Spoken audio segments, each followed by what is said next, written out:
Hello everyone, मेरा नाम है सौरभ और welcome to my channel learning with Saurabh. और चलिए, तो आज हम आ गए हैं एक नई सीरीज़ के साथ which is for class 7th। बिल्कुल, हम क्लास 6, 7th और 8 सबके लिए पूरी सीरीज़ लेके आएंगे, जिसमें एटलीस्ट हमारा पहला एफर्ट ये रहेगा कि हम पहले साइंस को कवर करें एंड लेटर ऑन मैथ्स को भी हम इसमें कवर करेंगे। और maybe after some time हम सोशल साइंस को भी कवर करने लगेंगे। ओके, चलिए, तो आज का जो हमारा लेक्चर है, जैसा कि आप देख ही सकते हैं कि हम यहाँ पे बात करने वाले हैं इलेक्ट्रिसिटी चैप्टर के बारे में। और आप बोलेंगे कि सर इलेक्ट्रिसिटी चैप्टर कहाँ है, तो ये आप अपने बुक में देखेंगे तो वहाँ पे electric effect and electricity and its effect नाम का एक चैप्टर है। ठीक है, हम बेसिकली इलेक्ट्रिसिटी से ही डील करता है, उसके इफेक्ट से डील करता है, तो हम उसके बारे में बात करने वाले हैं। बिल्कुल, ये एक वन शॉट लेक्चर होने वाला है, तो बिल्कुल आप बने रहिए। जैसा कि स्कूल में आपका जो एक क्लास होती है लगभग 40-45 मिनट्स 35 मिनट्स के आसपास की होती होगी, तो लगभग हम कोशिश करेंगे कि उसी टाइम पीरियड के अंदर इस पूरे क्लास को हम वाइंड अप करें। ओके, चलिए तो स्टार्ट करते हैं। अच्छा, इस लेक्चर को हमने इस तरीके से डिज़ाइन किया है कि अगर आपने इससे पहले इलेक्ट्रिसिटी क्लास 6 में नहीं पढ़ी है, जहाँ पे आप पहली बार इलेक्ट्रिसिटी पढ़ते हो, ठीक है, थोड़ा सा साइंटिफिकली, ठीक है, इसके पहले जहाँ पे इलेक्ट्रिसिटी की बात आती है, हम वो स्टोरीज के थ्रू, हम अपने इन्वायरमेंट के थ्रू सीखने की कोशिश करते हैं, which is from class 1 to 5।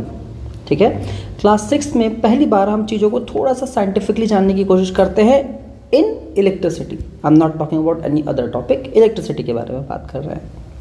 ठीक है, तो अगर आपने क्लास 6 में इलेक्ट्रिसिटी किसी वजह से आप नहीं पढ़ पाए हैं, ठीक है, तो कोई बात नहीं, हम उसका भी एक रिविजन लेके चलेंगे, जैसा कि आप यहाँ पे देख ही सकते हैं। ठीक है, यहाँ पे कुछ टॉपिक हैं, introduction, sources of electricity, and then your types of bulb, connection, switch, electric circuit. तो लगभग कुछ इतने ही टॉपिक रहते हैं क्लास 6 में, बहुत बड़ा चैप्टर नहीं होता है, बेसिक इंट्रोडक्शन आपको देने की कोशिश रहती है वहाँ पे। तो इस सारे चीज़ को हम यहाँ पे भी क्या करेंगे, रिविजन करने की कोशिश करेंगे। ठीक है, चलिए स्टार्ट करते हैं। ये है हमारा पहला स्लाइड, जो कि जिसमें हम बात कर रहे हैं introduction to electricity and electric energy. ठीक है, अब समझिए कि इलेक्ट्रिसिटी और इलेक्ट्रिक एनर्जी क्या है।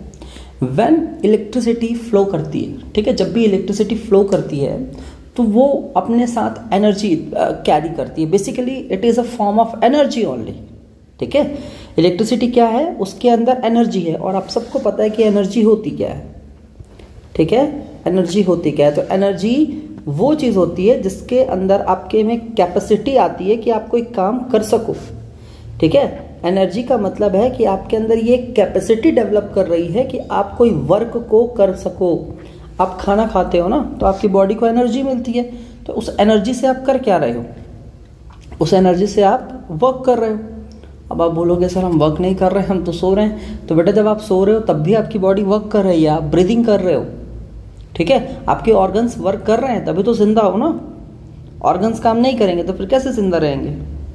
ठीक है, चलिए, तो इलेक्ट्रिक एनर्जी या इलेक्ट्रिसिटी, ठीक है, इस तरीके से हमने कभी आसमान से इलेक्ट्रिसिटी को गिरते हुए देखा होगा। ठीक है, दैट आई फील कि प्रोबेबल यही पहला इंस्टेंस रहा होगा जहाँ पे ह्यूमंस ने इलेक्ट्रिसिटी को देखा, फील किया और ये समझा कि हाँ, इसके अंदर एनर्जी होती है। ठीक है, क्योंकि कई बार ऐसा होता है कि इस तरीके की जब बिजली कड़कती है, ठीक है, और बिजली जब ज़मीन पे आके गिरती है, तो अगर वो किसी इंसान पे पड़ जाए तो उनकी मौत भी हो जाती है। ठीक है, अगर किसी घर पे पड़े तो घर को डैमेज कर सकती है। ठीक है, तो बहुत ही ज़्यादा स्ट्रांग होती है ये। चलिए आगे बात करते हैं कि इलेक्ट्रिसिटी, चूँकि अगर ये एक एनर्जी है, तो हम इससे अपने घर में क्या क्या काम इससे लेते हैं। तो यहाँ पे देखिए होम अप्लायंसेज हैं, जिनकी लिस्ट मैंने यहाँ कर रखी है। बहुत सारे नाम नहीं भी मिलेंगे आपको, वो आप खुद से ऐड कर सकते हैं। ठीक है, चलिए, तो इसमें अगर हम बात करें तो एयर कंडीशनर, एसी जिसको हम बोलते हैं, ठीक है, ड्रायर या वॉशिंग मशीन, ठीक है, आयरन करने के लिए हम clothes, ironing of clothes, then electric fan, ठीक है, कॉफ़ी मेकर, वाटर फिल्टर, ठीक है, लैम्प, स्पीकर से जुड़ा रहता है टीवी। ठीक है, फिर टीवी के साथ साथ आप वाईफाई भी चलाते हो। ठीक है, टैबलेट चलाते हो, ठीक, मोबाइल फ़ोन्स को चार्ज करते हो, है ना। देन आप और भी बहुत सारी चीज़ें हैं जिनको आप चलाते हो। ठीक है। वैक्यूम क्लीनर हो गया, टॉर्च में भी सेल लगा होता है, ठीक है। राइस कुकर, इंडक्शन, है ना, इंडक्शन कुकर के थ्रू हम खाने को पका सकते हैं, ठीक है। Obviously and most important thing is the glowing a bulb, ठीक है। रोशनी करने के लिए, लाइट के लिए हम बेसिकली इसका यूज़ करते हैं, ठीक है। तो सबसे पहला यूसेज अगर आपसे कोई पूछे कि सबसे पहला यूसेज क्या हुआ होगा इलेक्ट्रिसिटी का, तो डेफिनेटली आपने अगर थॉमस एल्वा एडिसन के बारे में सुना होगा तो उन्होंने बल्ब जलाने की कोशिश की थी। तो सबसे पहली चीज़ जो हम इसमें सीखेंगे, ठीक है, वो हम देखेंगे कि बल्ब कैसे जलेगा, ठीक है। तो हम भी उसी बारे में डिस्कस करेंगे कि कैसे चीज़ें जो है वो बल्ब, कैसे इलेक्ट्रिसिटी जो है वो बल्ब को जला रही है, ठीक है। तो ये इलेक्ट्रिसिटी का एक बेसिक सा क्या बोलना चाहिए, इंट्रोडक्शन है कि इलेक्ट्रिसिटी एक एनर्जी है जो इलेक्ट्रिकल एप्लायंसेस को रन करने में हेल्प करती है। अब सोर्सेस ऑफ इलेक्ट्रिसिटी, हमको पता है सोर्स ऑफ इलेक्ट्रिसिटी, अगर आपको एसी या टीवी का रिमोट चलाना है तो आपको उसके अंदर सेल लगाना पड़ता है, ये बात आपको पता होगी, ठीक है। तो सोर्सेस इलेक्ट्रिसिटी हमको कहाँ से मिल रही है, हमको सेल से मिल रही है।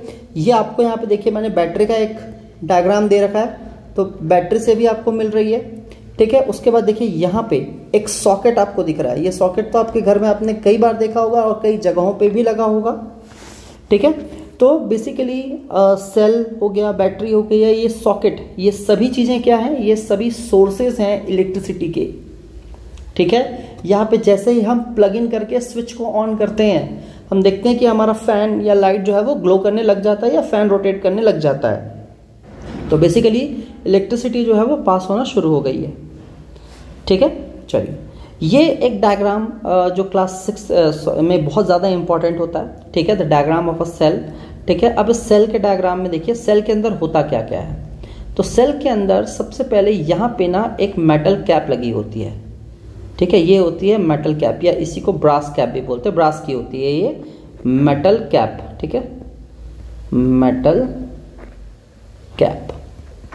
और नीचे में होता है यहाँ पे ये होता है मेटल डिस्क, ये होता है मेटल डिस्क, ठीक है। अब देखो मेटल कैप जो है वो पॉजिटिव टर्मिनल का काम करता है, ठीक है। 2 टर्मिनल होते हैं सेल के अंदर, even cell and battery also 2 terminal होते हैं, ठीक है। तो एक पॉजिटिव टर्मिनल होता है और एक ये जो मेटल डिस्क है ये क्या होता है, नेगेटिव टर्मिनल होता है, ठीक है। इसके अंदर आप देखिए बहुत सारी चीज़ें और हैं, ठीक है। ये इस सबसे बीच में अगर आप देख पा रहे हैं तो यहाँ पे ये कार्बन की रॉड है, उसके बाद यहाँ पे कुछ केमिकल्स लगाए गए हैं, सॉरी ये यहाँ पर है, उसके बाद यहाँ पे कुछ केमिकल्स लगाए गए हैं और सबसे बाहर में जिंक का कंटेनर है, ठीक है।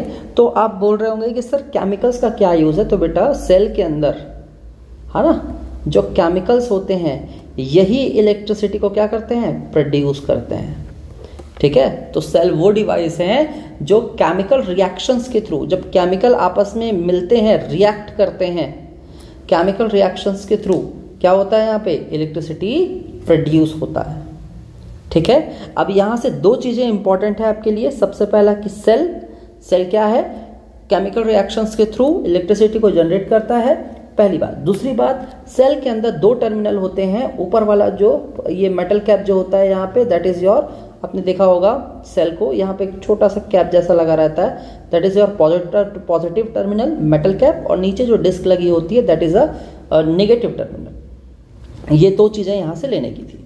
अब अगर मैं इस बैटरी के डायग्राम को देखूँ तो यहाँ पे भी अगर आप देखें तो ये इसका एक पॉजिटिव टर्मिनल है और ये इसका एक नेगेटिव टर्मिनल है, ठीक है। तो बैटरी जो है उसके अंदर भी ये भी एक इलेक्ट्रिसिटी को प्रोड्यूस करती है, ठीक है। और इसके अंदर भी 2 टर्मिनल होते हैं, एक पॉजिटिव टर्मिनल और एक नेगेटिव टर्मिनल। मैंने ये डायग्राम इसलिए लिया है क्योंकि आप छोटे मोटे प्रोजेक्ट करने के लिए इस तरह की बैटरी को फ्रिक्वेंटली यूज़ करते हैं, ठीक है। ये एक 9 वोल्ट जिंक कार्बन बैटरी है, ठीक है। इसका मैं नाम ऐसा नहीं लिखता सिंबल्स में, इसका नाम मैं पूरा लिखता हूँ, जिंक कार्बन बैटरी, ठीक है। 9 वोल्ट की जिंक कार्बन बैटरी होती है। अब आप बोलेंगे सर बैटरी होती क्या है, तो देखो बैटरी क्या होता है पता है, battery is nothing but the combination of cell. Battery कुछ नहीं होती है, कॉम्बिनेशन ऑफ सेल होती है, कॉम्बिनेशन ऑफ सेल। अब आपको पता है कि एक सेल ज्यादा पावर प्रोड्यूस नहीं कर सकता, तो तो अगर मैं 2-3 सेल को मिला दूं साथ में तो ज़्यादा पावर प्रोड्यूस करने लगेगा, ऑफ कोर्स। ठीक है, देखो ये वाला जो डिस्कशन है ना सेल वर्सेस बैटरी, ये भी क्लास 7th में भी है, तो इसके लिए बहुत ज़्यादा परेशान होने की ज़रूरत नहीं है। ठीक है, don't have to worry about it. बस इतना याद रखिए कि बैटरी ज़्यादा पावर प्रोड्यूस कर पाती है, इसीलिए 2 या 2 से ज़्यादा सेल के कॉम्बिनेशन से इसको बनाया जाता है। ठीक है, तो it is nothing but the combination of cell. ठीक है, कैसे कंबाइन करते हैं, क्या करते हैं, वो सब अभी हमारा आगे के डिस्कशन में आने वाला है, तो परेशान मत होइए उसके लिए। ठीक है, अभी हम इसके बारे में और डिटेल में बात करेंगे। अब ये सॉकेट है, ठीक है, आप देख पा रहे हैं यहाँ पे एक बड़ा सा होल रहता है और साइड साइड में 2 छोटे छोटे होल रहते हैं। कभी आपने सोचा है कि सर ये होल्स का मतलब क्या है? देखो, मैंने जैसे बोला कि सेल में एक पॉजिटिव और नेगेटिव टर्मिनल है, बैटरी में भी एक पॉजिटिव और एक नेगेटिव टर्मिनल है। ठीक उसी तरीके से हमारा जो सॉकेट होता है उसमें भी एक पॉजिटिव टर्मिनल होता है और एक नेगेटिव टर्मिनल होता है। ठीक है, अब आप सोचेंगे सर ये पॉजिटिव नेगेटिव ना समझ में नहीं आ रहा है, ये हो क्या रहा है? देखो, एक बात बताओ, अगर आपको बोला जाए कि बेटा आपको स्कूल सिर्फ जाना है, आना नहीं है, तो आप में से ना 99.9% लोग स्कूल जाएंगे ही नहीं, क्योंकि आपको पता है आने का ऑप्शन नहीं है। ठीक है, करंट के साथ भी कुछ ऐसा ही होता है कि अगर करंट इस डिवाइस के अंदर जा रही है तो उसको आने का भी रास्ता होना चाहिए। ठीक है, तभी तो वो अंदर जाएगी, नहीं तो नहीं जाएगी। तो करंट जिस रास्ते से अंदर जाती है ना डिवाइस के, उसको बोलते हैं पॉजिटिव टर्मिनल, और करंट जिस रास्ते से निकल के आती है उसको बोलते हैं नेगेटिव टर्मिनल। ठीक है, अब आप बोलेंगे सर तो क्या मतलब पॉजिटिव को नहीं छूना है, उसमें करंट होता है और नेगेटिव को छू सकते हैं, ऐसा कुछ है क्या? तो नहीं, झटका दोनों मारेगा। ठीक है, छूना आपको किसी को नहीं है। ठीक है, चलिए, तो आई होप ये एक छोटा सा डिस्कशन यहाँ पे आपको समझ में आया होगा। आगे बढ़ जाते हैं कि एक बल्ब को मतलब यहाँ पे देखिए 2 डिस्कशन है यहाँ पे। पहला तो एक इधर है कि टाइप्स ऑफ बल्ब क्या क्या है, और एक डिस्कशन इधर है कि बल्ब को बल्ब को सेल से कैसे कनेक्ट करें। ठीक है, तो देखिए सबसे पहले तो एक जो हमारा क्लास 6 में जो बल्ब के बारे में जिसके बारे में हम बात करते हैं वो होता है ये इनकैंडेसेंट बल्ब। इनकैंडेसेंट बल्ब क्या होता है कि ये जो बल्ब होता है ना, यहाँ पे 2 ऐसे थिक वायर निकले रहते हैं। ठीक है, और ये 2 थिक वायर एक टर्मिनल ये बनाता है, एक तो मतलब 2 अलग अलग टर्मिनल बनाते हैं। ठीक है, और उनके बीच में ना एक बहुत पतली सी वायर होती है और ग्लास का कवर होता है। ये जो बीच में पतली सी वायर होती है ना, इसी को बोलते हैं फिलामेंट। इनके बारे में ठीक है, इसको अभी और भी देखना है इस चीज को। ठीक है, फिलामेंट क्या बोलते हैं इसको? फिलामेंट। ये टंगस्टन का बना होता है। किसका बना होता है? टंगस्टन का बना होता है, और ये जो है वो ग्लास की कवरिंग होती है, और ये इसके 2 टर्मिनल्स हैं। तो अगर मेरे पास एक सेल है, ठीक है, अगर मेरे पास एक सेल है, ये इसका पॉजिटिव है, एक नेगेटिव है, तो किसी भी एक टर्मिनल को मैं इसके एक टर्मिनल से जोड़ दूंगा और किसी भी एक टर्मिनल को इसके एक टर्मिनल से जोड़ दूंगा। ठीक है, तो that is the correct combination. देखिए यहाँ पे एक टर्मिनल को इसके यहाँ से जोड़ा गया है और एक टर्मिनल को देखिए इधर नीचे से जोड़ा गया है। ठीक है, तो करंट फ्लो होना शुरू हो गई और क्या हो रहा है? बल्ब ग्लो कर रहा है। ठीक है, अच्छा, यहां से एक इंपॉर्टेंट इंफॉर्मेशन भी समझ में आती है। क्या समझ में आती है? कि सर यहाँ पे एरो साइन क्या दिया हुआ है? तो बेटा करंट हमेशा पॉजिटिव डायरेक्शन से निगेटिव डायरेक्शन की तरफ चलती है, ये बताने की कोशिश कर रहा है। ठीक है, पॉजिटिव डायरेक्शन से निगेटिव डायरेक्शन की तरफ चलती है। ठीक है, अच्छा, इसमें क्वेश्चन और आपका आ सकता है कि सर दोनों को अलग अलग जोड़ना जरूरी है क्या? दोनों को साथ में भी तो जोड़ सकते थे, है ना? दोनों वायर को अगर साथ में जोड़ दें तो कोई दिक्कत है क्या? देखो, अगर दोनों वायर को आप यहाँ पे ऐसे साथ में जोड़ दें तो ये काम नहीं करेगा। ठीक है, या तो आप दोनों को इधर जोड़ दें या तो आप दोनों को इधर जोड़ दें, दोनों ही कंडीशन में ये काम नहीं करने वाला है। या तो कोई वायर अगर टूट गई होगी तो ये काम नहीं करने वाला है। ठीक है, तो इसको बोलते हैं सर्किट का ब्रेक होना। मतलब जो पाथ हमने बनाया है, जो रास्ता हमने बनाया है करंट के फ्लो होने के लिए, उसको बोलते हैं सर्किट। ठीक है, यहाँ पे एक सर्किट बना हुआ है। ठीक है, यहाँ पे क्या बना हुआ है? एक सर्किट है। ये एक सर्किट है। ठीक है, तो सर्किट में अगर तार काट दोगे या दोनों को एक ही टर्मिनल से जोड़ दोगे तो सर्किट कंप्लीट नहीं होगा ना। तो इसलिए दोनों को अलग अलग टर्मिनल से जोड़ना जरूरी है। ठीक है, आई होप आपको इतना समझ में आया होगा। तो देखिए ये इनकैंडेसेंट बल्ब है, ठीक है, एक थिक वायर इधर से एक टर्मिनल बना रहा है, एक थिक वायर यहाँ से एक टर्मिनल बना रहा है, और दोनों के बीच में देखिए यहाँ पे एक बहुत पतली सी थिन वायर है जिसको हम फिलामेंट बोलते हैं, जो कि टंगस्टन से बना होता है, ठीक है। उसके बाद शादी पार्टीज़ में आपने ये हैलोजन वाले बल्ब देखे होंगे, ठीक है। उसके बाद ये CFL आजकल बहुत ज़्यादा यूज़ नहीं होते, देखो ये आजकल यूज़ होना लगभग बंद हो गया है। हैलोजन खाली आप बड़े बड़े इवेंट्स में ही देखोगे, ठीक है।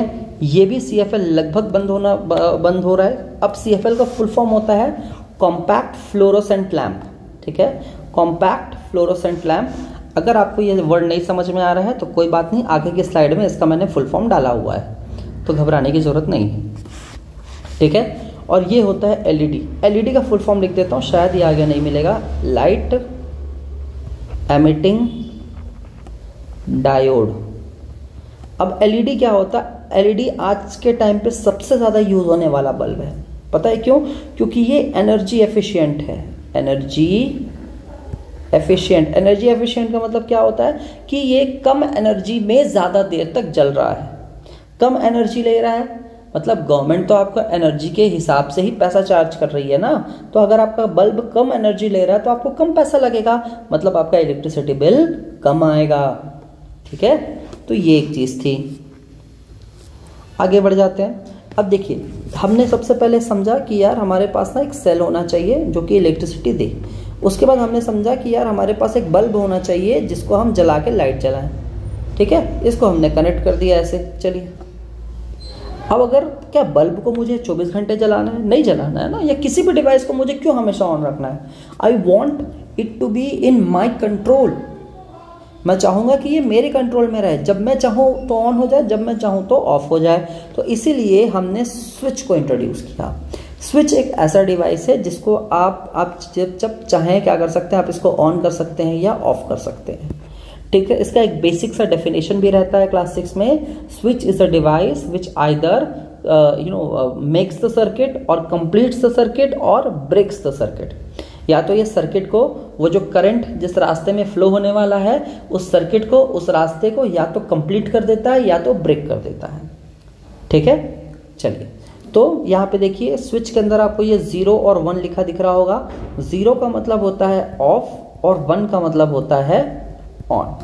इस तरह की यहाँ पे 2 वायर होती हैं, ठीक है। इन 2 वायर्स को हम सर्किट में इंट्रोड्यूस करते हैं, ठीक है। फॉर एग्जांपल अगर मेरा ये स्विच है, ठीक है, अगर ये मेरा स्विच है और यहाँ से ऐसे 2 टर्मिनल निकले हुए हैं, तो मैं क्या करूँगा, मैं यहाँ से एक वायर लूँगा और इस स्विच में डाल दूँगा, और यहाँ से एक वायर लूँगा और यहाँ डाल दूँगा, ठीक है। अब मैंने क्या कर दिया, वायर्स के बीच में क्या कर दिया, मैंने स्विच को इंट्रोड्यूस कर दिया। अब मैं स्विच को ऑन करूँगा तो बल्ब ग्लो करेगा, ऑफ करेगा ऑन करूँगा तो बल्ब ग्लो नहीं करेगा, ठीक है। अच्छा, स्विच सब इस टाइप के नहीं होते। ये वाला स्विच भी आप देखिए, ये भी हमने क्लास 6 के NCERT बुक में देखा है, जिसको आप ये मेटल पिंस और सेफ्टी पिंस के थ्रू भी आप बना सकते हैं, ठीक है। ये भी एक पिन है। इसके बाद फाइनली हम बात कर लेते हैं इलेक्ट्रिक सर्किट की। तो electric circuit is a arrangement, एक ऐसा अरेंजमेंट है which allows electricity to flow, okay, conveniently और विदाउट एनी ऑब्स्ट्रक्शन, ठीक है। तो अगर कहीं पे इलेक्ट्रिसिटी कन्वीनियंटली बिना किसी ऑब्स्ट्रक्शन के फ्लो हो रही है तो उसको हम क्या बोलेंगे, इलेक्ट्रिक सर्किट बोलेंगे, ठीक है। चलिए अब यहाँ पे एक चीज़ देखिए, यहाँ पे एक सर्किट बनाया गया है, बहुत सिंपल सा सर्किट है, ठीक है। सबसे पहले क्या लिया गया है, इसमें एक सेल लिया गया है, ठीक है। हम मान लेते हैं ये मेटल कैप है, तो ये सेल का पॉजिटिव टर्मिनल है, ये नेगेटिव टर्मिनल है। यहाँ पे एक स्विच बनाया गया है, स्विच में मैं 2 मेटल पिन लगा देता हूँ और यहाँ से मैं अपना एक सेफ्टी पिन लगा देता हूँ, और यहाँ पे हम यूज़ कर लेते हैं अपना एक बल्ब। ये हो गया बल्ब, ठीक है। तो किस तरीके से काम करेगा देखिए, ये जो मेरा पॉजिटिव टर्मिनल है, ठीक है, मैं इसको ओके कोई बात नहीं, हम इसको यहाँ से ऐसे कनेक्ट कर लेते हैं।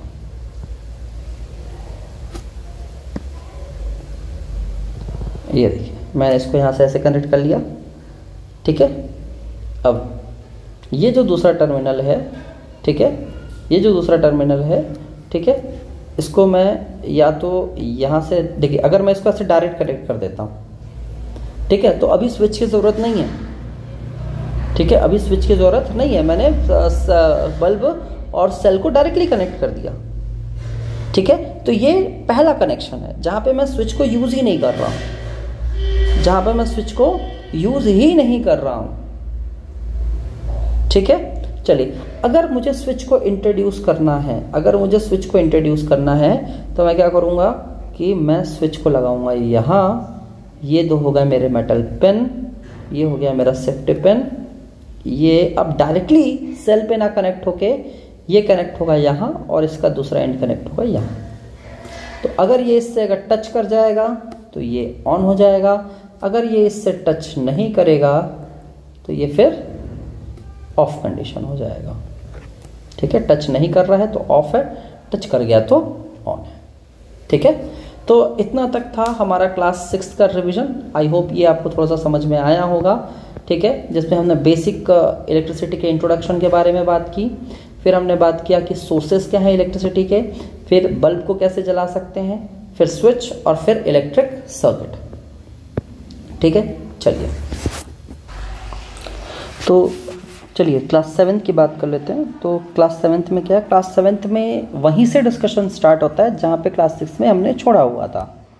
कहाँ से, अब बिल्कुल आप ट्रांजिशन को समझिए। ट्रांजिशन मतलब कैसे क्लास 6 से क्लास 7 में चीज़ें चेंज हो रही हैं, ठीक है। क्लास 6 में हमने लास्ट का टॉपिक पढ़ा था इलेक्ट्रिक सर्किट, बिल्कुल उसी टॉपिक से, ठीक है, बिल्कुल उसी टॉपिक से जो है यहाँ पे उठाया गया है, ठीक है। इलेक्ट्रिक सर्किट ही हमारा यहाँ पे पहला टॉपिक होता है और जिसमें हम ये बात करते हैं एक ऐसे सर्किट की जिसके थ्रू आप गेम्स वगैरह क्रिएट कर सकते हैं। देखिए, तो यहाँ पे एक सर्किट का डायग्राम आपको दिया गया है, ठीक है, और यहाँ पे लिखा भी हुआ है, देखिए, setup to check how steady your hand is, ठीक है। अब देखिए ये गेम कैसा काम करता है, आपको इस वायर, ये जो वायर आपको दिख रही होगी, इस वायर के अंदर से ना आपको ये जो की दिख रहा है, ये की के अंदर ना एक होल है, ठीक है।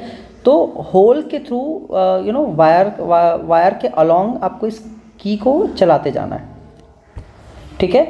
और आपका जो की है जैसे ही इस वायर से अगर टच हो गया तो ये लाइट ग्लो करने लग जाएगा, ठीक है। तो ये एक बहुत ही अच्छा गेम रहता है, आप चाहें तो बजर वगैरह भी लगा सकते हैं, ठीक है। और आई विल सजेस्ट कि डेफिनेटली आप इस एक्टिविटी को करें, बहुत ही फनी गेम होता है ये, ठीक है। यहाँ पे तो देखिए बहुत स्ट्रेट वायर दिया हुआ है, कई बार हम इसको स्ट्रेट वायर ना रख के, देखिए यहाँ पे सबसे पहले हम दो ऐसे नेल लेते हैं और यहाँ पे हम इस तरीके से वायर लगा देते हैं, मेटल का वायर। तो इसके अंदर से फिर की को लेके जाना थोड़ा सा मुश्किल हो जाएगा, ठीक है। तो एक बहुत ही इंटरेस्टिंग सा गेम बनता है। अब ये देख गेम काम कैसे करता है, हमने क्या ले रखी है, हमने यहाँ ले रखी है, देखिए बैटरी, यहाँ पे आपको दिख रहा होगा पॉजिटिव नेगेटिव, पॉजिटिव और नेगेटिव। इसके पॉजिटिव टर्मिनल को हमने यहाँ नेल से लगा दिया, नेल भी मेटल है, ठीक है। अब इसका जो नेगेटिव टर्मिनल है, ये देखिए यहाँ पे जुड़ा हुआ है एक स्विच से, स्विच तो ऑब्वियसली ऑन ही है हमारा, वो जुड़ा हुआ है एक बल्ब से, ठीक है, ये जुड़ा हुआ है एक बल्ब से, और बल्ब का जो दूसरा वायर है ये जुड़ा हुआ है यहाँ पे की से, ये जो की होल है ना इससे जुड़ा हुआ है, ठीक है, ये जो की होल है ये इससे जुड़ा हुआ है, ठीक है। अब जैसे ही ये आप यहाँ पे इसको टच कराते हो तो क्या होता है, देखिए सर्किट कंप्लीट हो रही है, क्या हो रही है, सर्किट कंप्लीट हो रही है। देखिए कैसे सर्किट कंप्लीट हो रहा है कि जैसे ही आपने इसको टच कराया यहाँ से पॉजिटिव करंट स्टार्ट हुई, ठीक है, ये टच हो गया तो सर्किट कंप्लीट, ठीक है, यहाँ से होते हुए करंट जो है वो वापस। तो बेसिकली आपने एक सर्किट को कंप्लीट कर दिया और जैसे ही सर्किट कंप्लीट हुआ ये बल्ब जो है वो ग्लो होने लगा, ठीक है। तो ये बहुत ही अच्छा अंडरस्टैंडिंग क्रिएट कर सकता है। आई रिक्वेस्ट आप प्लीज़ इस मॉडल को बनाइए और मॉडल को बना के अगर आप कमेंट बॉक्स में या इसके शॉर्ट्स वगैरह अगर आप अपलोड कर सकते हैं तो उसमें मुझे डेफिनेटली टैग करिए, ठीक है। चल, I will be looking forward for this, please do this activity, बहुत ही ज़्यादा अच्छा और इम्पॉर्टेंट एक्टिविटी है, इलेक्ट्रिसिटी की बेसिक अंडरस्टैंडिंग को डेवलप करता है। ठीक है। चलिए अब जो नेक्स्ट टॉपिक है हमारा कि भाई हमने इलेक्ट्रिक सर्किट तो बना लिया, क्या इस इलेक्ट्रिक सर्किट को हम किसी और तरीके से रिप्रेजेंट कर सकते हैं। हमने अभी इलेक्ट्रिक सर्किट बनाया तो उसमें देखिए हम सेल को इस तरीके से बना रहे हैं, ठीक है ना। उसके बाद हम हमारा जो स्विच है वो ऐसा बना रहे हैं, बल्ब को ऐसा बना रहे हैं, वायर्स को ऐसा बना रहे हैं, ठीक है। ये हमारा सेल हो गया। तो क्या इसको डिनोट करने का कोई और अच्छा तरीका है? बिल्कुल है, ठीक है। और इसी के लिए हम पढ़ते हैं electrical components and their symbol. तो देखिए सेल को कैसे रिप्रेजेंट किया जाता है। सेल को कैसे रिप्रेजेंट किया जाता है, यहाँ पे देखिए एक बड़ी लाइन है और एक छोटी लाइन है, लेकिन ये छोटी लाइन थिक है, ठीक है। तो ये बड़ी लाइन पॉजिटिव और ये छोटी लाइन नेगेटिव टर्मिनल को डिनोट करती है। ये देखिए ये हमारा बल्ब का सिंबल है, ठीक है। ये हमारा स्विच का सिंबल है, ठीक है। अगर ये कनेक्टेड है तो ये ऑन है, ठीक है। अगर ये कनेक्टेड नहीं है इसका मतलब ये ऑफ है। यही चीज़ें जो हैं वो यहाँ पे बताई गई हैं। अब बैटरी देखिए, बैटरी चूँकि कॉम्बिनेशन ऑफ सेल होता है इसीलिए यहाँ पे देखिए एक सेल बनाया गया है, उसके बाद डॉट डॉट डॉट एक लाइन आपको दिख रही होगी, फिर दूसरा सेल बनाया गया है, फिर तीसरा सेल। आप ऐसे बना सकते हैं, ठीक है। और वायर्स को क्या करते हैं हम स्ट्रेट लाइन से शो करते हैं। वायर्स को क्या करते हैं स्ट्रेट लाइन से हम शो करते हैं, ठीक है। चलिए आगे हमारा ये जो है हम इसको कन्वर्ट करेंगे। ये हमारा एक सर्किट है जिसको हम इस तरीके से कन्वर्ट करेंगे, आएंगे इस टॉपिक पे भी, ठीक है। ये जस्ट आपको एक कंपोनेंट की नॉलेज देने के लिए था, या चाहे तो इस चीज़ को यहीं पे ही देख सकते हैं, कोई बहुत बड़ी बात नहीं है, ठीक है। चाहे तो यहाँ पे भी देख सकते हैं। इसको जस्ट मैं क्विकली रब कर देता हूँ, ठीक है। देखिए कि अगर आपके पास एक सर्किट है, ठीक है, ये मेरा सेल है, ठीक है, ये सेल है। यहाँ पे मैं लगा लेता हूँ कि भाई मेरा एक बल्ब है यहाँ पर, ठीक है। ये इसके दो टर्मिनल, ये इसके दो थिक वायर, दोनों के बीच में फिलामेंट, और ये ग्लास का कवर, और यहाँ मैं लगा लेता हूँ स्विच, ठीक है। तो पॉजिटिव टर्मिनल तो जाके यहाँ जुड़ गया, नेगेटिव टर्मिनल पहले यहाँ स्विच पे आया और स्विच से दूसरा यहाँ जाके जुड़ गया, ठीक है। अब इसको मैं सर्किट डायग्राम में कैसे कन्वर्ट करूं, तो सबसे पहले देखिए वायर्स, जहाँ जहाँ पे वायर्स हैं मुझे उसको स्ट्रेट लाइन में करना है। और सबसे पहले कोई भी एक कंपोनेंट उठा लीजिए, जैसे मैंने सेल उठा लिया, तो मैंने सेल उठा लिया तो सेल को मैं डायग्राम बना लेता हूँ कुछ ऐसा। ये मेरा सेल है, ठीक है। अब सेल के पॉजिटिव टर्मिनल से जुड़ा हुआ है बल्ब, तो ये पॉजिटिव टर्मिनल है। यहाँ से क्या जुड़ा हुआ है बल्ब, बल्ब का सिंबल क्या है ये, ठीक है, ये, ठीक है। और बल्ब के जो सेकंड पार्ट है उससे जुड़ा हुआ है स्विच, या आप बोल सकते हैं सेल के नेगेटिव टर्मिनल से जुड़ा हुआ है स्विच। तो ये बिल्कुल सेल का ये नेगेटिव टर्मिनल है, यहाँ से हम जोड़ देते हैं स्विच को, ये हो गया ऐसा। और स्विच बल्ब से भी जुड़ा है, स्विच बिल्कुल यहाँ पे भी बल्ब से भी जुड़ा हुआ है। तो इस तरीके से हम क्या कर सकते हैं सर्किट डायग्राम को क्रिएट कर सकते हैं, ठीक है। चलिए नेक्स्ट, अच्छा नेक्स्ट जो हमारा टॉपिक है difference between a cell and a battery. बहुत ही अच्छा टॉपिक है। सेल बेसिकली क्या होता है, cell is a single unit, cell is a single unit, ये एक सिंगल यूनिट है ना। केमिकल रिएक्शंस के थ्रू क्या करता है, इलेक्ट्रिसिटी को प्रोवाइड करता है, ठीक है। बट इसमें कंपैरेटिवली अगर आप देखें तो लो एनर्जी होती है, लो पावर होती है। तो हमको ऐसे बहुत सारी जगहें चाहिए होती हैं। जैसे अगर आप रिमोट के सेल में ही देखें तो उसमें आपको 2 सेल लगता है, क्यों, एक सेल से काम नहीं होता ना भाई, इसलिए 2 सेल लगता है, आपको ज़्यादा पावर चाहिए, ठीक है। तो जब हम सेल को कंबाइन करते हैं ना, तो यही बैटरी का जो डेफिनेशन है वो निकल के आता है, ठीक है। बैटरी का डेफिनेशन निकल के आता है कि it is a combination of, ठीक है, इट इज़ अ कॉम्बिनेशन, कॉम्पी कैसा से दिख रहा है, combination, it is a combination of 2 or more cells, ठीक है। अब 2 या 2 से ज़्यादा सेल का कॉम्बिनेशन, ठीक है सर, ये तो आपने अभी 6 वाला जब पढ़ाया था तो भी बोला था। नया क्या है, तो नया ये है कि अगर मैं आपके हाथ में सेल ला के दे दूँ और वायर दे के बोलूँ कि ले भाई जोड़ के बता, ठीक है, तब क्या आप जोड़ पाओगे। तो आपको पता होना चाहिए कि बैटरी बनाने के लिए सेल के पॉजिटिव टर्मिनल को उसके नेगेटिव, एक दूसरे सेल के नेगेटिव टर्मिनल से जोड़ना होता है। तो positive terminal of one cell, चलिए, तो positive terminal of the one cell should be connected to the negative terminal of another cell. ये दूसरे सेल के नेगेटिव टर्मिनल से जुड़ा होना चाहिए। ठीक है, तो देखिए यहाँ पे इस चीज़ को ना बताया भी गया, अगर आप ध्यान से देखें तो ये जो है पॉजिटिव टर्मिनल है, मेटल कैप मुझे दिख रहा है, ये दूसरे सेल के नेगेटिव टर्मिनल से जुड़ा हुआ है ना, ये पॉजिटिव है और ये नेगेटिव है। वैसे यहाँ पे देखिए ये पॉजिटिव टर्मिनल जो है ये दूसरे सेल के नेगेटिव टर्मिनल से जुड़ा हुआ है, ये जो पॉजिटिव है ये दूसरे सेल के नेगेटिव टर्मिनल से जुड़ा हुआ है। ठीक है, और ये लास्ट वाला जो पॉजिटिव मुझे यहाँ दिख रहा है और इसका स्टार्टिंग वाला जो नेगेटिव था वो मुझे यहाँ दिख रहा है। तो बेसिकली अगर मैं ये चारों सेल को ऐसे जोड़ दूँ, बढ़िया टेप वेप मार दूँ, तो मुझे लास्ट में सिर्फ दो टर्मिनल मिलेंगे, एक मेरा ये पॉजिटिव और एक मेरा ये नेगेटिव। ठीक है, तो इन शॉर्ट अगर मैं ये चारों को ऐसे टेप वेप मार दूँ बढ़िया से, तो मुझे ऐसे एक डब्बा जैसे दिखेगा, प्लास्टिक के डब्बे में डाल दूँ चारों को, तो बस मुझे लास्ट में दो चीज़ें दिखेंगी, एक मुझे दिखेगा पॉजिटिव और एक मुझे दिखेगा नेगेटिव टर्मिनल। ठीक है, और इसके अंदर जो है चारों बैटरीज जो चारों सेल जो हैं वो बढ़िया से कनेक्टेड रहेंगे। ठीक है, तो ऐसा ही कुछ कॉन्सेप्ट यूज़ होता है, पता है कहाँ यूज़ होता है? पावर बैंक के अंदर। ठीक है, यहाँ पे देखिए मैंने यहाँ पे ना डायग्राम भी दे रखा है आपका पावर बैंक में। पावर बैंक आप सबको, क्योंकि ये बहुत ही कॉमनली नोन डिवाइस है आज के डेट में, आप सबको पता होता है, घर में पावर बैंक आपने देखा भी होगा, मोबाइल वगैरह चार्ज करने के काम आता है। ठीक है, तो पावर बैंक के अंदर देखिए कि यहाँ पे मल्टीपल सेल्स को कनेक्ट करके रखा जाता है। ठीक है, ये देखिए ये टीवी का एक रिमोट है जिसके अंदर ना ये सेल होल्डर लगा हुआ है, इसको सेल होल्डर बोलते हैं, सेल होल्डर। ठीक है, तो ये एक सेल यहाँ लगेगा, एक सेल यहाँ लगेगा, तो दो सेल मिलके क्या बन गए? बैटरी बन गए।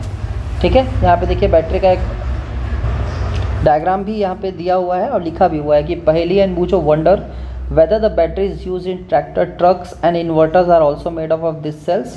ठीक है, चलिए तो देखिए ये देखिए यहाँ पे ट्रक की बैटरी जो है इसका देखिए यहाँ पे कट आउट दिया हुआ है। ठीक है, तो ये एक चीज़ आपको यहाँ पे जानने के लिए मिलती है। अच्छा, इस डायग्राम का क्या सिग्निफिकेंस है? What is the significance of this diagram? तो देखिए जब मुझे बैटरी बनाना होता है ना, तो मैं पॉजिटिव को नेगेटिव टर्मिनल से जोड़ता हूँ और इसको बोला जाता है सीरीज कनेक्शन। क्या बोलते हैं? Series connection. ठीक है, लेकिन एक ऐसा भी कंडीशन में जहाँ पे देखिए इसका पॉजिटिव, इसका पॉजिटिव, इसका पॉजिटिव, इसका पॉजिटिव, सबका पॉजिटिव मैंने ले रखा है, सबका नेगेटिव मैंने ले रखा है। ठीक है, यहाँ पे क्या हो रहा था इस कंडीशन में कि एक का पॉजिटिव दूसरे का नेगेटिव, यहाँ ऐसा नहीं है, यहाँ सबका पॉजिटिव और सबका नेगेटिव एक साथ है। इसको बोला जाता है ना पैरेलल कनेक्शन। क्या बोला जाता है? Parallel connection. तो अब आपका क्वेश्चन उठेगा कि सर मतलब क्या है दोनों का? ठीक है, सीरीज कनेक्शन और पैरेलल कनेक्शन का मतलब क्या है? देखो, अगर यहाँ पे मेरी सीरीज में चार सेल हैं, यहाँ पे दिख रही है आपको चार सेल। ठीक है, या मैं इस पावर बैंक का एग्जांपल ले लूँ, अगर ये मेरा 6 वोल्ट है, ये मेरा 6 वोल्ट है, ये मेरा 6 वोल्ट है ना, बैटरी आपको पता होगा वोल्ट में आती है। ठीक है, तो अगर इन तीनों को मैं सीरीज़ में जोड़ दूँ ना, इन तीनों को सीरीज़ में जोड़ दूँ, तो मेरा जो फाइनल कैपेसिटी बनता है ना इस पावर बैंक का, वो बनेगा 18 वोल्ट। क्या बनेगा? 18 वोल्ट। लेकिन यहाँ ऐसा नहीं है, पैरेलल कनेक्शन में ऐसा नहीं है। अगर ये मेरा 3 वोल्ट है, ये भी 3 वोल्ट है, ये भी 3 वोल्ट है, ये भी 3 वोल्ट है, तो जो बाहर मुझे आउटपुट मिल रहा है ना, ये भी 3 वोल्ट ही मिलेगा। तो बोलोगे सर मतलब क्या है फिर जोड़ने का, है ना? तो देखो सीरीज कनेक्शन में क्या होता है, पावर ज़्यादा मिलती है। क्या ज़्यादा मिलती है? पावर। ठीक है, क्या ज़्यादा मिल रहा है? पावर ज़्यादा मिल रहा है। लेकिन पैरेलल कनेक्शन में पता है क्या ज़्यादा मिलता है? एंड्योरेंस। अब आप बोलेंगे सर ये एंड्योरेंस क्या है? एंड्योरेंस का मतलब होता है टाइम। ठीक है, टाइम ज़्यादा देर तक सर्वाइव करेगा। ठीक है, बैटरी आपकी ज़्यादा देर तक सर्वाइव कर पाएगी। यहाँ पे सेम 3 वोल्ट देते देते जो एक बैटरी सर्वाइव कर रही थी, अब ये 4 बैटरी जो है वो, अगर एक बैटरी 5 मिनट चल रही थी तो 4 बैटरी 20 मिनट तक चलेगी आपकी। 3 वोल्ट ही दे रही है, ठीक है, लेकिन ये 20 मिनट तक चलेगी। और यहाँ पे आपने क्या किया? आपने कैपेसिटी बढ़ा दी, आपने पावर बढ़ा दिया। पहले 6 वोल्ट था, अब 18 वोल्ट दे रहा है। तो आई होप एक छोटा सा डिफरेंस आपको इसके बीच में समझ में आया होगा। एक में एक सीरीज कनेक्शन को वहाँ यूज़ कर रहे हैं जहाँ पे ज़्यादा पावर की ज़रूरत है, जहाँ पे बड़े डिवाइसेस को चलाना है वहाँ पर टाइम से उतना मतलब नहीं कि 1 मिनट चल रहा है 10 मिनट चल रहा है, लेकिन जहाँ पे टाइम से मतलब है, ठीक है, वहाँ पे हमको पैरेलल कनेक्शन देखना पड़ता है। ठीक है, ये वाला जो एक पर्टिकुलर डिस्कशन था ये हम ऑलरेडी कर चुके हैं। सर्किट डायग्राम को नॉर्मल डायग्राम में कन्वर्ट करने के लिए ये हमारा बल्ब है तो ये बल्ब हो गया, ये स्विच है तो आप देख सकते हैं यहाँ भी स्विच है, और ये सेल है तो आप देख सकते हैं यहाँ भी सेल है। ठीक है, चलिए अब एक चीज़ यहाँ पे देखिए लिखा हुआ है, नेवर टच और lighted electric bulb connected to the mains. Mains मतलब जब ये सप्लाई से जुड़ा होता है, ठीक है, it may be very hot. ठीक है, बिल्कुल जब बल्ब जलता है तो क्या होता है, बहुत ज़्यादा वो गर्म हो जाता है। ठीक है, चलो आपको इलेक्ट्रिक चीज़ों से भी दूर रहना है, इलेक्ट्रिक शॉक जैसी चीज़ें जो हैं वो लग सकती। ठीक है, तो याद रखिए थोड़ा सा इन सब चीज़ों से दूर रहेंगे तो थोड़ा सा ठीक रहेगा।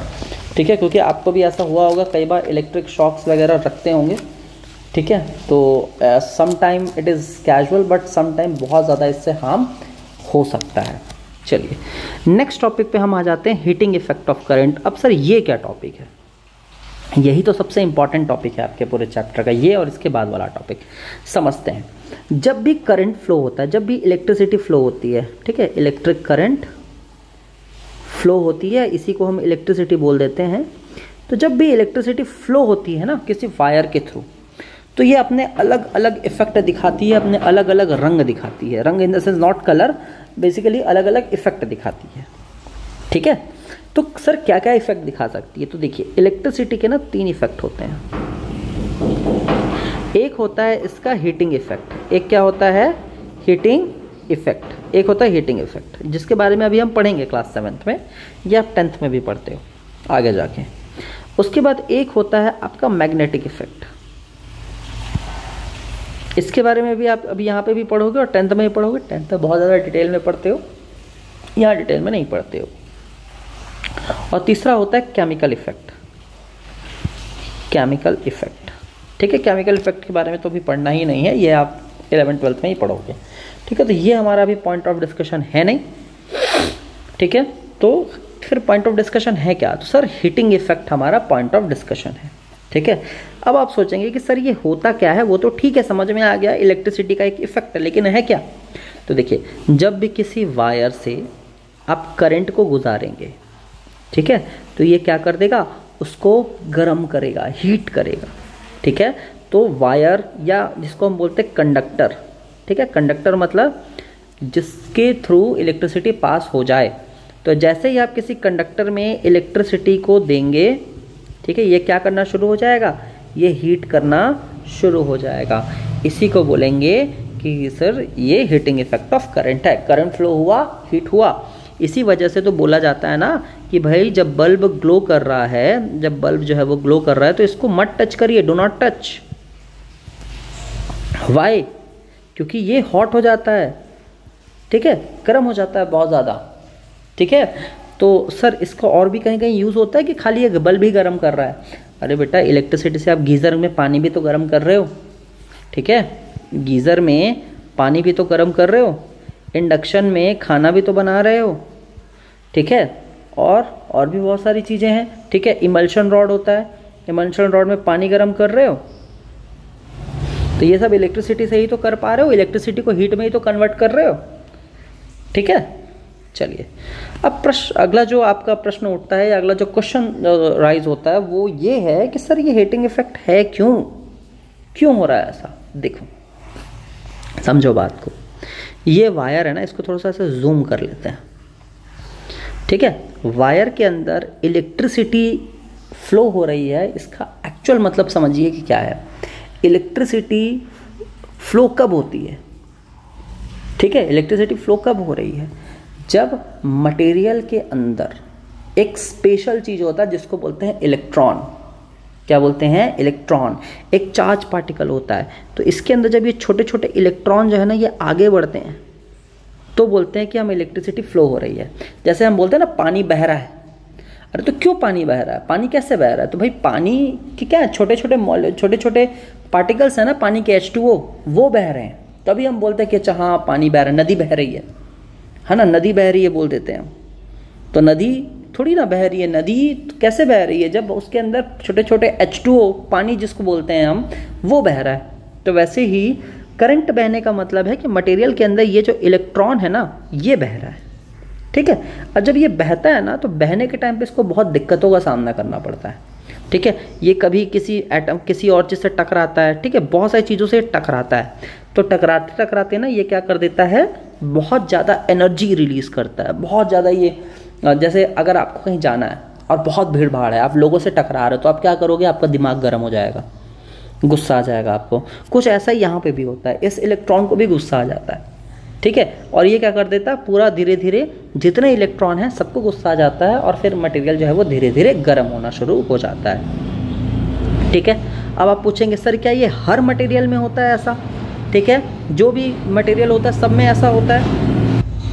तो बिल्कुल, हीटिंग इफेक्ट ऑफ जो करंट है वो हर मटेरियल में होता है, किसी में कम और किसी में ज़्यादा हो सकता है, ये हमारे हाथ में है, ये डिपेंड करता है, ठीक है। चलिए, तो अब नेक्स्ट जो है हमारा हम बात कर लेते हैं कि भाई किस पे डिपेंड करता है, किस पे डिपेंड करता है। तो डिपेंड करने के लिए ना एक लॉ होता है, जूल्स लॉ ऑफ हीटिंग, ठीक है। हालांकि वो लॉ के बारे में अभी हम उतना बात नहीं करेंगे, बट इतना याद रखिए, ठीक है, कि अगर हीट किस चीज़ पे डिपेंड कर रहा है, ठीक है, हीट सबसे पहले उस चीज़ पे डिपेंड करता है, ठीक है, या हीट किसी मटेरियल में कब ज़्यादा होगा, जब आप उसमें ज़्यादा से ज़्यादा करंट को फ्लो कराएंगे, ठीक है। तो पहले तो इस पर डिपेंड कर रहा है, अगर आप करंट ज़्यादा को फ्लो कराएंगे तो ऑब्वियसली हीट ज़्यादा होगा डिवाइस जो है आपका, ठीक है। दूसरा बात, अगर आप बहुत ज़्यादा टाइम के लिए हीट कराएंगे, जैसे आपने मोबाइल को चार्ज करके चढ़ा दिया बस, अब भूल गए, वापस आके देखेंगे थोड़ा सा हीट होना शुरू हो जाता है। तो आप अगर बहुत ज़्यादा टाइम के लिए किसी चीज़ को इलेक्ट्रिसिटी पास कराएं किसी चीज़ में, तो वो भी हीट होना शुरू हो जाएगी। और लास्ट चीज़ जो होती है वो होती है मटेरियल पे डिपेंड करती है, ठीक है। मटेरियल पे बहुत ज़्यादा हम अभी बात नहीं करेंगे क्योंकि ये हमारे सिलेबस में है नहीं, ठीक है। मटेरियल जो है इस पर भी डिपेंड करता है। जैसे कि आप बोलेंगे इससे कि सर मेरे घर में तो पता नहीं 15 साल 20 साल से वायरिंग हो रखी है और वो तो आज तक हीट नहीं हुआ, ठीक है। तो बेटा मटेरियल अलग है ना, ठीक है। वही इमल्शन रॉड को अगर आप 5 मिनट जला के रख दो तो इतना गर्म हो जाता है कि लाल दिखने लगता है ना। तो इमल्शन रॉड का मटेरियल अलग है, आपके घर में जो वायर लगा है उसका मटेरियल अलग है, ठीक है। तो बिल्कुल ये मटेरियल पे डिपेंड करता है, ठीक है, ओके। चलिए अच्छा, आपकी बुक में एक एक्टिविटी है टच द बल्ब वाली, ठीक है, कि आपके बल्ब लेना है आपको, उसको बस 10-15 मिनट थोड़ा सा 5-10 मिनट ऑन करना है, फिर आप उसको ऑन करने के बाद अगर वापस से उसको टच करेंगे तो आपको जो है वो थोड़ा सा टेम्परेचर में डिफरेंस समझ में आ जाएगा। तो बेसिकली बल्ब, देखिए ये जो चीज़ें थी ना ये बहुत ज़्यादा नोटिसेबल थी जब हम फिलामेंट बल्ब यूज़ करते थे। एलईडी उतना ज़्यादा गर्म नहीं होता है, बट उतना ज़्यादा गर्म नहीं होता है, ठीक है।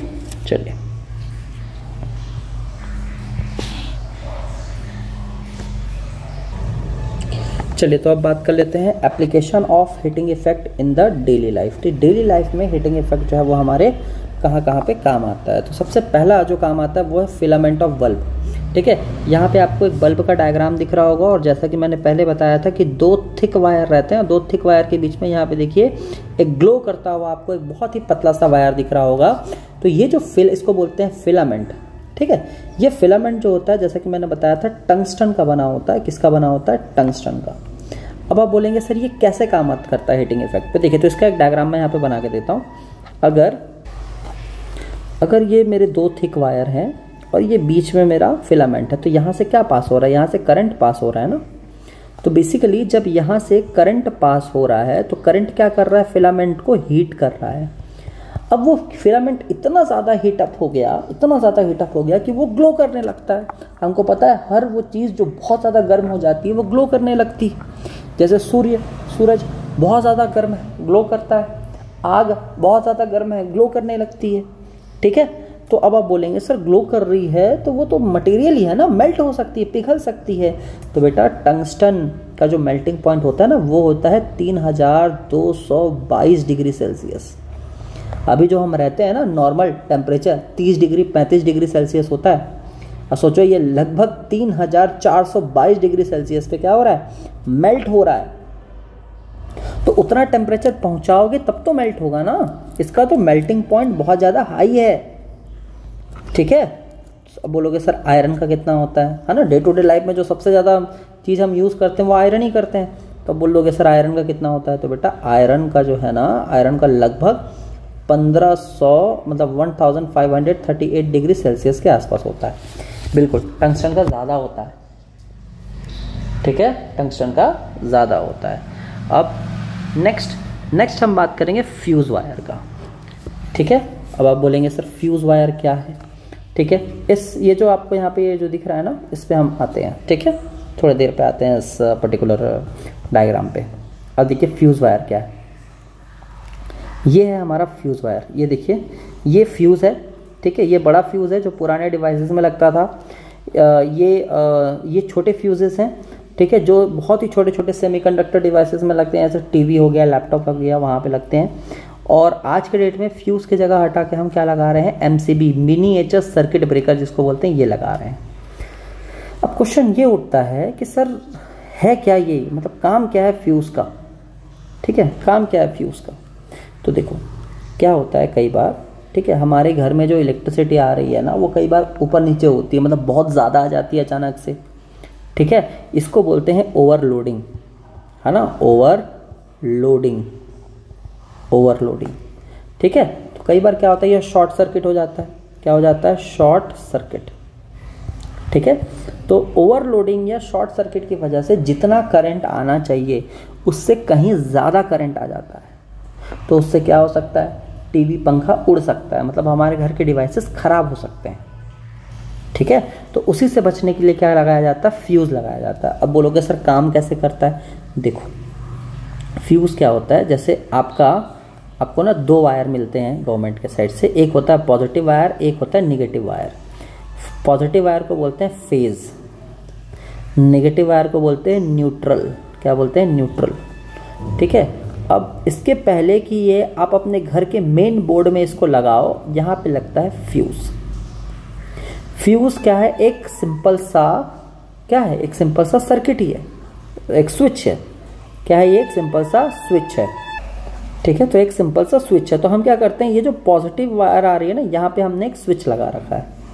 ठीक है, अब मैं इस पॉजिटिव वायर को डायरेक्ट घर पे नहीं ले रहा हूँ, मैं नेगेटिव वायर को डायरेक्ट घर पे ले सकता हूँ। ये मेरा हाउस का सर्किट है ना, लेकिन पॉजिटिव को डायरेक्ट नहीं ले रहा हूँ। क्यों डायरेक्ट नहीं ले रहा हूँ, क्योंकि इसके बीच में ना मैं एक पतली सी वायर लगा रहा हूँ, ये वायर। ठीक है, पतली सी वायर, अगर ये दिख पा रही है तो ठीक है, तो इसको चेंज कर देते हैं, ये ऐसा। ठीक है, अब ये पतली सी वायर ही है ना, इसी को बोलते हैं फ्यूज़ वायर। अब बोलोगे सर काम क्या है इस फ्यूज़ वायर का। तो बेटा जैसे इसके पहले हमने देखा टंगस्टन बहुत ज़्यादा टेम्परेचर पे पिघलता है, ये बहुत ही कम टेम्परेचर पे पिघल जाता है। ठीक है, तो जैसे ही थोड़ा भी एक्स्ट्रा करंट आएगा, एक्स्ट्रा करंट आना का मतलब क्या है, एक्स्ट्रा हीट आना। थोड़ा भी एक्स्ट्रा हीट आएगा तो ये फ्यूज़ वायर क्या हो जाएगा, मेल्ट हो जाएगा और ये टूट जाएगा, ब्रेक हो जाएगा। तो जैसे ही ये यहाँ से टूटेगा तो क्या हो जाएगा, करंट आगे नहीं जाएगा और आपके जो डिवाइसेस हैं ये बच जाएंगे। ठीक है, तो ये हो गया वर्क ऑफ फ्यूज़ वायर। ठीक है, चलिए, तो हमने फिलामेंट ऑफ बल्ब देख लिया, फ्यूज़ वायर देख लिया। हीटिंग एलिमेंट पे आते हैं हम आगे। चलिए, अब हीटिंग एलिमेंट क्या है। ठीक है, हीटिंग एलिमेंट ना, अगर आप अपने घर के कुछ डिवाइसेस हैं जैसे इंडक्शन वगैरह, यहाँ पे देखिए ये इंडक्शन वगैरह दिख रहा है आपको। इसमें देखिए, अगर आप देखेंगे तो यहाँ पे ना एक वायर लगा रहा होता है, इसमें स्प्रिंग जैसा वायर रहता है। ठीक है, ये एकदम स्प्रिंग जैसा वायर रहता है। इस वायर को ही बोलते हैं हीटिंग एलिमेंट। ठीक है, ये देखिए यहाँ पे भी लगा हुआ है। ठीक है, गीज़र के अंदर, ये गीज़र है ना, गीज़र के अंदर भी लगा हुआ है। ठीक है, ये आपका आयरन, जो आप आयरन करते हैं, यहाँ पे भी लगा हुआ है। तो ये हीटिंग एलिमेंट है क्या, तो हीटिंग एलिमेंट ना एक स्पेशल मटेरियल से बनता है, स्पेशल मटेरियल से बना होता है। इस मटेरियल को बोलते हैं नाइक्रोम। क्या बोलते हैं, नाइक्रोम। ये निकल और क्रोमियम और आयरन 3 मेटल के कॉम्बिनेशन से बनता है नाइक्रोम। तो इसमें क्या करो आप, थोड़ा सा भी अगर आप करंट दे दो ना, थोड़ा भी करंट दे दो तो बहुत ज़्यादा हीट हो जाता है। ठीक है, ये एक अलॉय है। अलॉय किसको बोलते हैं? जो 2 या 2 से ज़्यादा मेटल से बने होते हैं। ठीक है, तो ये हो गया आपका हीटिंग एलिमेंट। तो यहाँ पे भी हम क्या कर रहे हैं, करंट दे रहे हैं और हीट ले रहे हैं, है ना। फ्यूज वायर में भी हम क्या कर रहे हैं, करंट दे रहे हैं, जैसे एक्स्ट्रा करंट आ रही है, हीट हो रही है और आपका कनेक्शन टूट जा रहा है, ये भी हीटिंग इफेक्ट है। ठीक है, और यहाँ पे फिलामेंट से हम बल्ब जला रहे हैं। ठीक है, तो ये भी हीटिंग इफेक्ट है। ठीक है, ये जो एक्सपेरिमेंट था ये भी वही है, ये बीच में आपको नाइक्रोम वायर को बांधने के लिए बोलता है। ठीक है, और वो गर्म हो जाती है, बस वही एक छोटी सी चीज़ है और बहुत ज़्यादा इसमें है नहीं कुछ। ठीक, तो आई होप आपको ये जो तीनों चीज़ें हैं, filament of bulb, fuse wire और हीटिंग एलिमेंट, ये तीनों बहुत अच्छे से समझ में आया होगा। ठीक है, अच्छा कई बार पूछ लेते हैं बच्चे कि सर फ्यूज वायर में कौन सा मटेरियल, फिलामेंट में टंगस्टन लग रहा है, हीटिंग एलिमेंट में नाइक्रोम लग रहा है, इसमें क्या लगता है? तो बेटा इसमें ना लेड एंड टीन का अलॉय लगता है। जैसे उसमें निकल और क्रोमियम का नाइक्रोम लग रहा था, वैसे इसमें लेड और टीन का अलॉय लगता है। ठीक है, बहुत ही कम मेल्टिंग पॉइंट होता है, फटाफट से पिघल जाता है। ठीक है, चलिए, तो आई होप ये तीनों ही एप्लीकेशन आपको समझ में आए होंगे। आगे आ जाते हैं। अच्छा, बीच में एक ब्लू बॉक्स में एक टॉपिक दिया हुआ है जिसमें हमको बल्ब्स के बारे में बताया गया है। तो आज अगर मैंने याद हो आपको, मैंने स्टार्टिंग में बोला था कि CFL फिर से आएगा। तो CFL क्या होता है पता है? ये होता है कॉम्पैक्ट फ्लोरोसेंट लैम्प। देखिए यहाँ पे लिखा हुआ है CFL क्या होता है? कॉम्पैक्ट फ्लोरोसेंट लैम्प होता है। LED होता है लाइट एमिटिंग डायोड। ठीक है, तो सबसे स्टार्टिंग में हम फिलामेंट बल्ब यूज़ करते थे, उसके बाद हम CFL यूज़ करने लगे। अब आज के डेट में हम क्या यूज़ करते हैं? LED यूज़ कर रहे हैं। ठीक है, चलिए। अच्छा, कभी भी हमको अगर इलेक्ट्रिकल गैजेट्स को ख़रीदना हो तो उसमें याद रखिए हमेशा ये ISI मार्क को आप ध्यान में रख के लेंगे। ठीक है, तो ये एक स्टैंडर्ड मार्क है। ठीक है, जो आपको पता होना चाहिए। ठीक है, ओके।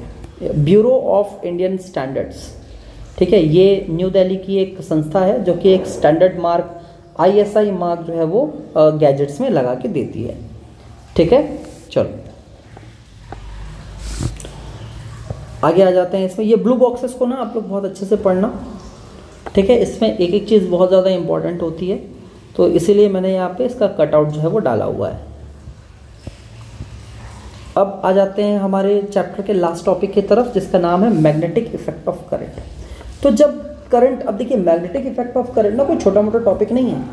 आज की जो मॉडर्न डे इलेक्ट्रिसिटी आप यूज़ कर रहे हैं ना, वो इसी टॉपिक की ही देन है। अब आप बोलेंगे सर अच्छा इतना बड़ा टॉपिक है? हाँ बिल्कुल है। ठीक है, तो ये जो बंदे थे हैंस क्रिश्चियन ऑस्टेड, ठीक है, ये इन्होंने ना गजब का मतलब एक ऑब्जर्वेशन किया था। ये ऐसा बोला जाता है, ठीक है, बहुत सारे मतलब वीडियोस वगैरह में या बहुत सारे ऐसे स्टोरीज में ऐसा बताया जाता है, कितना सही है ये नहीं पता, बट ऐसा बताया जाता है कि ये अपने लैब में थे, ये कुछ एक्सपेरिमेंट कर रहे थे इलेक्ट्रिसिटी के साथ, और वहीं पे ना एक कंपास रखा हुआ था।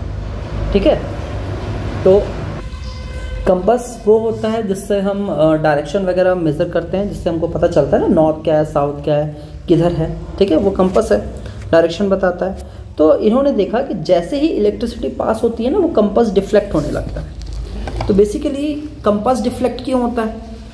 ठीक है, कंपास क्यों डिफ्लेक्ट हो रहा है? क्योंकि कंपास के अंदर लगा होता है मैग्नेट। यस, ठीक है, कंपास के अंदर लगा होता है एक छोटा सा मैग्नेट। अगर आप कंपास का डायग्राम देखें, कंपास कुछ ऐसा होता है। अब आप बोलेंगे सर ये तो पता था नहीं था, है ना, क्लास 6 में पढ़ते हैं बेटा, ये पता होता है हमको। ये मैग्नेटिक नीडल होती है इसके अंदर, ये नॉर्थ होता है, ये साउथ होता है।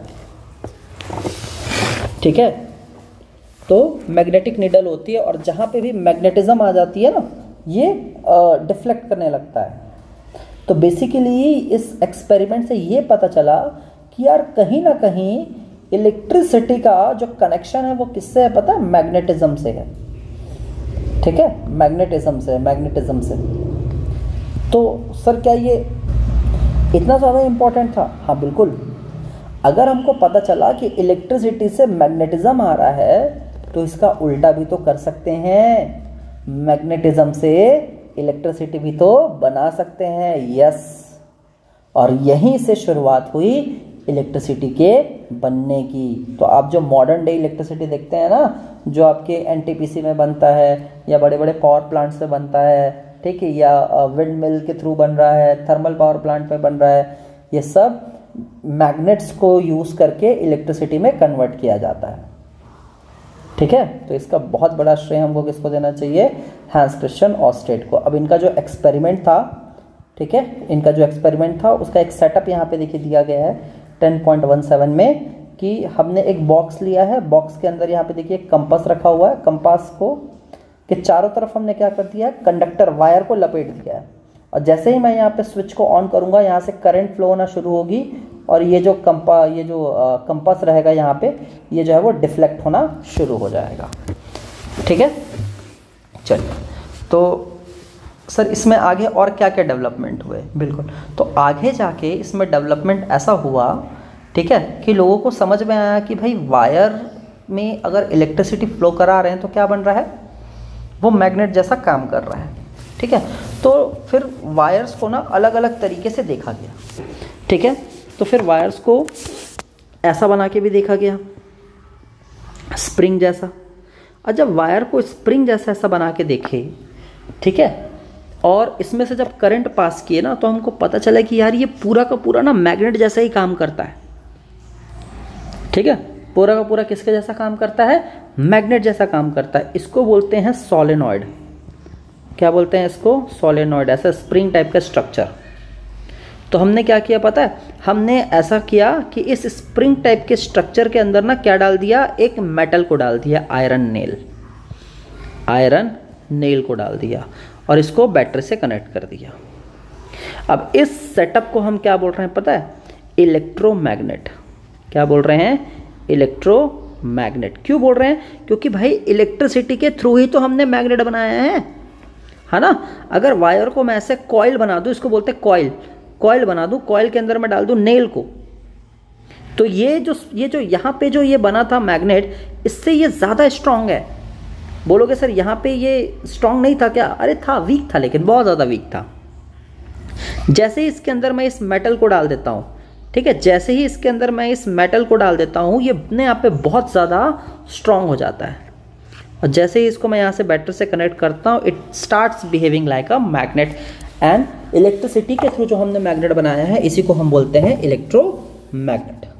ठीक है, अब इलेक्ट्रोमैग्नेट का आपका एक एप्लीकेशन होता है डे टू डे लाइफ में, दैट इज़ इलेक्ट्रिक बेल, जो आपने स्कूल में भी देखा होगा।